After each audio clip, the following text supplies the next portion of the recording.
Book title: Natural Causes, ISBN -13-978-1783783782413. Author: Barbara Ehrenreich. Publisher: Granta. Guideline price: £16.99. This is an ambitious book.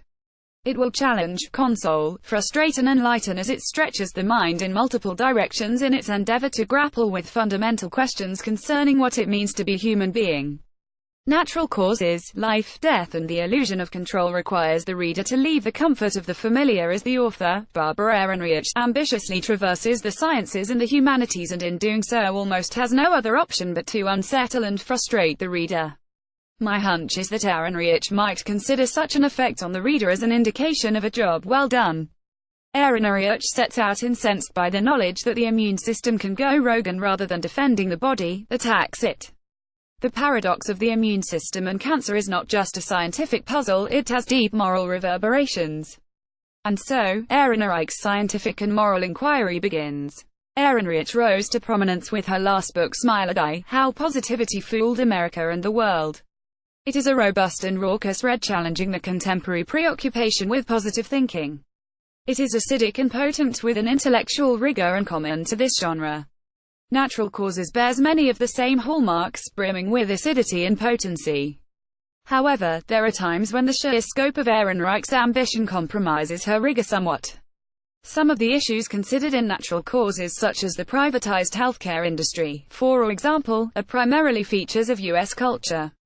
Ehrenreich's occasional tendency to extrapolate on the nature of humanity from such a narrow U.S.-centric lens is regrettable.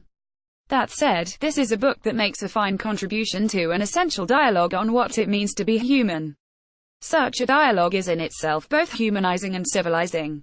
This type of dialogue is under threat in democratic societies where policy concerning complex social issues is reduced to pronouncements on Twitter, and where dialogue concerning what it means to be human is often dismissed as a liberal elite indulgence. Ehrenreich's capacity to consider the complexities, contradictions and paradoxes inherent in the human condition is significant and humbling. She displays a regard and appreciation for the intellectual ground she stands on.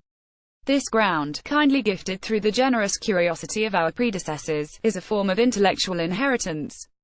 Ehrenreich also knows the ephemeral nature of this intellectual knowing, but there is nothing romantic or vague about this. Her grasp of the ephemeral is muscular and delicate.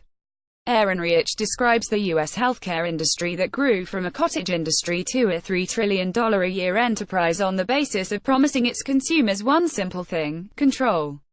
Control over our bodies. But Ehrenreich walks the reader through scientific, cultural and philosophical territory that demonstrates the body is not the obedient pacifist many would have us believe, particularly those that profit from the illusion of control, namely the private healthcare industry.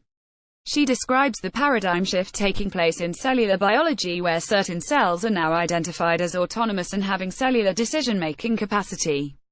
Such emerging science challenges so many of our assumptions across an array of philosophical, psychological, theological and scientific traditions. It is also a fundamental challenge to privatized healthcare, the wellness industry and medical screening programs because it reveals, according to Ehrenreich, the illusion of control these endeavors are built on. This radical new understanding of activity at a cellular level could verge on the dystopian.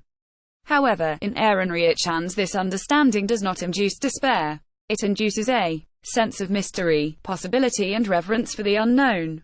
Ehrenreich was diagnosed with breast cancer in 2000 and it is likely that this experience sharpens her thinking, and her tongue, when it comes to the various industries associated with illness and so-called wellness industry. She describes the now common biomoral autopsy which occurs when someone dies. Did she smoke, drink too much, eat too much butter? The biomoral autopsy is a function of the doctrine of personal responsibility, the doctrine that seeks to lay blame at the feet of the individual, independent of social context. Ehrenreich guides the reader from consideration of cellular biology towards a consideration of the very nature of the self. She draws towards a conclusion by asserting that perhaps instead of devoting our lives to simply extending our years, we might instead focus on the more consequential projects humans have the capacity to execute. Ehrenreich has executed such a consequential project in Natural Causes by making a fine contribution to the essential civilizing dialogue concerning what it means to be human. Dr. Paul Dalton is principal clinical psychologist at St. Vincent's University Hospital and adjunct associate professor at the School of Psychology UCD.